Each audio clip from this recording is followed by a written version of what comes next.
নমস্কার, আমি ডক্টর নির্মল্য এবং ডক্টর গার্গী। আমাদের চ্যানেল কথা মেন্টাল হেলথে আপনাদের সবাইকে স্বাগত।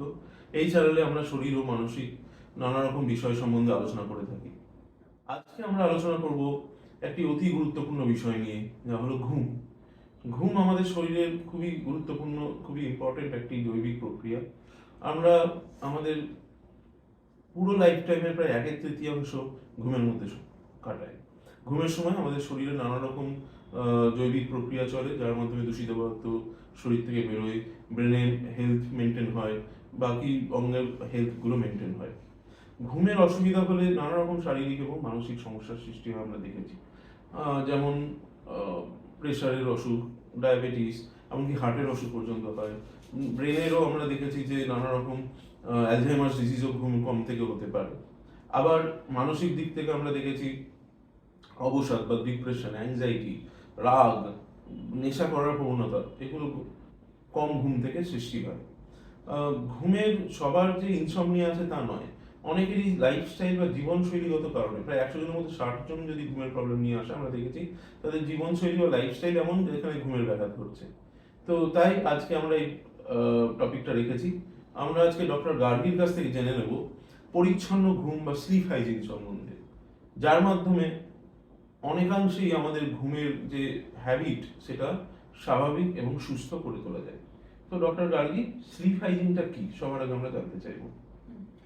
স্লিপ হাইজিন হচ্ছে একটা কয়েকটা মেথড যেভাবে আমরা যেন শরীরের হাইজিন যেভাবে মেনটেন করি, যে নিয়মিত দাঁত মাজা, নিয়মিত চান করা, চুল আঁচড়ানো, পরিষ্কার জামা কাপড়, কাঁচা জামা কাপড় পরা, সেরকম ঘুমের জন্যও বেশ কিছু নিয়ম কানুন মেনে চলতে হয়। তাতে করলে ঘুমটা খুব সুন্দর পরিষ্কার হবে এবং সকালে উঠে ফ্রেশ আমরা একটা ঘুমের ম্যাক্সিমাম বেনিফিটটা আমরা সেভাবে পেতে পারি। তো এর জন্য কি কি করব আমরা?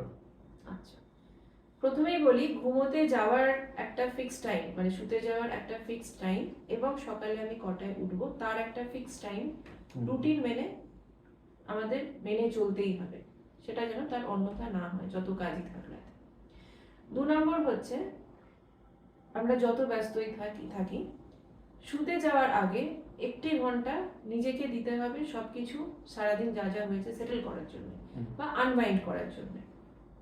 3 নম্বর হচ্ছে, যদি শুতে গিয়েও কিছু মনে করুন চিন্তা আসছে, কাল সকালে কি হবে, ওটা কি করব, সেটা কি করব, বা আজকে এইগুলো হলো, ঠিক আছে, আপনি ছোট্ট করে উঠে একটা জায়গায় লিখে নিন, ব্যাস কাল সকালে এটা নিয়ে ভাবা যাবে, রেখে দিন। 4 নম্বর হচ্ছে, অনেকে ভাবেন যে ঘুমের আগে যদি অনেকটা আমি হেভি কিছু খাই তাহলে ঘুমটা ভালো হবে, সেটা নয়। ঘুমের আগে হালকা খান, যদি খিদে পায় আবার হালকা কিছু স্ন্যাক্স খান বা একটু গরম দুধ। এছাড়া যেখানে আপনি ঘুমোবেন সেই জায়গাটা যেন ঠান্ডা, পর্যাপ্ত টেম্পারেচার থাকে, খুব গরম বা খুব ঠান্ডা নয়, খুব বেশি যেন আওয়াজের ডিস্টারবেন্স না থাকে, এবং লাইটও আপনার যেটা সহ্য হয় সেরকম। অনেকে আছে খুব অন্ধকারে ভয় পেয়ে যান, অনেকে আছে আলো সহ্য করতে পারেন না, সেরকম আপনার যেটা সুবিধে হবে সেই রকম সেই পরিবেশটিকে বজায় রাখুন। এই কটি জিনিস আমাদের ডুজ এর মধ্যে পড়ে। আচ্ছা আচ্ছা, তো কি কি বদ অভ্যাস থাকতে পারে যেগুলো আমাদের বর্জন করার দরকার বা যেগুলো আমরা করব না ভালো ঘুমের জন্য? হ্যাঁ, প্রথমেই আসি মোবাইল ব্যবহার। আজকাল আমাদের এটা ম্যাক্সিমাম লোকেরই হয়েছে, সারাদিন বাদে এসে বিছানায় বসে মোবাইল ঘাটা, ঘুমের সময় একটু মোবাইলটা দেখে নিই। এটা কিন্তু ভীষণভাবে ঘুমের পরিপন্থী, কারণ ফোনের যে আলোটা থাকে, ফোন, টিভি, ল্যাপটপ, এই আলোটা ভীষণভাবে ক্ষতি করে আমাদের, এবং এটা আমাদের উত্তেজিত করে তোলে। বা এটা আরেকটা ব্যাপার যে আমি সেখানে কি জিনিস দেখছি, কি কন্টেন্ট, সাধারণভাবেই আমি ফোনে স্ক্রল করবো যেটা আমাকে ইন্টারেস্ট এনে দেয়, তো তাতেও আমি উত্তেজিত হয়ে যেতে পারি। কোনো মুভি, কোনো পলিটিক্যাল নিউজ, কোনো নাচ, কোনো গান, যাই হোক, সেরকম যদি কিছু থাকে এটি একটি বদ অভ্যাস, এটিকে বর্জন করা উচিত। ফোনে মোবাইল ঘাঁটা, শুতে যাওয়ার সময় মোবাইল ঘাঁটা একদম বন্ধ। 1 নম্বর। অনেকে আছেন ভাবেন ঘুমানোর আগে খুব জোরে এক্সারসাইজ করে নি তাহলে আমি টায়ার্ড হয়ে যাব, ঘুমিয়ে যাব, এটা একদম নয়। এক্সারসাইজ, হেভি এক্সারসাইজ যদি করতেই হয় আপনি সন্ধ্যে 6টার মধ্যে শেষ করুন, তারপরে নয়। এরপরে হচ্ছে, ঘুমানোর আগে খুব ভারী কিছু খাবার খাবেন না। ঘুমানোর জন্য অনেকে ভাবেন আমার খুব চিন্তা হচ্ছে, একটু স্মোক করে নিই, একটু সিগারেট খেয়ে নিই, একদম নয়।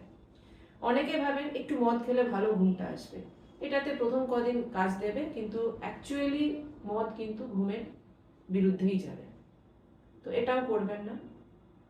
এছাড়া হচ্ছে আমরা অনেকেই আছি ঘুমের ঘরে আমরা একটা ঘড়ি থাকে আমাদের, বা ঘুম না এলে বারবার স্বভাব হচ্ছে কটা বাজলো দেখি মোবাইলটা। তো আপনি যতবার দেখবেন জেনে রাখুন আপনার ঘুম কিন্তু তত আরো দেরি হবে, কারণ এতে আপনার আরো টেনশন বাড়বে, এখনো এতটা বেজে গেল আমার ঘুম আসছে না। তো এইগুলি আমি বদ অভ্যাসের মধ্যে মনে করি। তো আমার এখানে একটা প্রশ্ন আছে, তো সে যদি বিছানায় শুয়ে ঘুম না আসছে, বারবার এপাশ ওপাশ করছে, তাহলে সে কি করবে? আচ্ছা, সেক্ষেত্রে হচ্ছে প্রথমে আপনার ঘর থেকে ওই ফোন এবং ঘড়িটাকে সরান। 2 নম্বর, আপনি গিয়ে শুয়ে পড়ুন, আপনি যে টাইমে ঠিক করেছিলেন শোবো। এবার ওপাশ ওপাশ করে আন্দাজে যদি মনে হয় 20 মিনিট কেটে গেছে, আন্দাজে ঘড়ি দেখে নয়, তাহলে আপনি উঠে পড়ুন, উঠে অন্য একটা ঘরে যান, সেখানে গিয়ে একটা বই নিয়ে বসুন যেটাতে আপনার কোনো রকম ইন্টারেস্ট নেই, বা যেটা হয়তো আপনি বোঝেন না। সোজা কথায় বলতে গেলে বেশিরভাগ লোককে আমরা হয়তো বলি ডিকশনারি পড়ো, ডিকশনারির কোনো ইন্টারেস্টও কিছু পাবো না পড়ে, এটা বলতে পারি।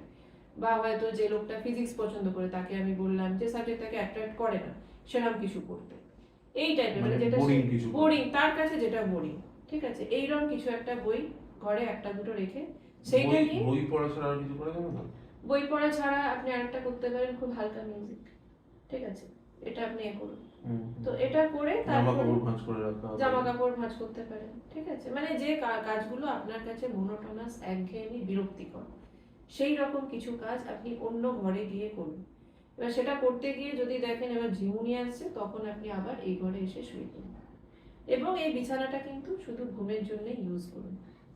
এটা খুব ইম্পর্টেন্ট একটা কথা বলেন যে বিছানাটা ঘুমের জন্য, বিছানাতে বসে বই পড়া, বিছানায় বসে খাওয়া দাওয়া খাওয়া, বিছানায় বসে আড্ডা মারা, গল্প করা, এইগুলো আমরা না। না করি। হ্যাঁ। তাহলে আজকে আমরা বুঝলাম ঘুমের জন্য কি কি ডুজ, মানে কি কি আমরা করব এবং কি কি করব না, দুটোই আমাদের মাথায় রাখতে হবে। হ্যাঁ। তো এবং এর পরেও যদি প্রবলেম হয় ঘুমের, তখন নিশ্চয়ই ডাক্তারের পরামর্শ নিতে তো হবে, ঠিক হবে। হ্যাঁ, ডাক্তারের পরামর্শ অবশ্যই মেনে চলতে হবে, আর নিজে থেকে ঘুমের ওষুধ খেতে যাবেন না। তো আজ এই পর্যন্তই, আবার আশা করি আমরা ফিরে আসবো অন্য কোনো গুরুত্বপূর্ণ টপিক নিয়ে। নমস্কার, থ্যাংক ইউ ডক্টর গার্গী। নমস্কার।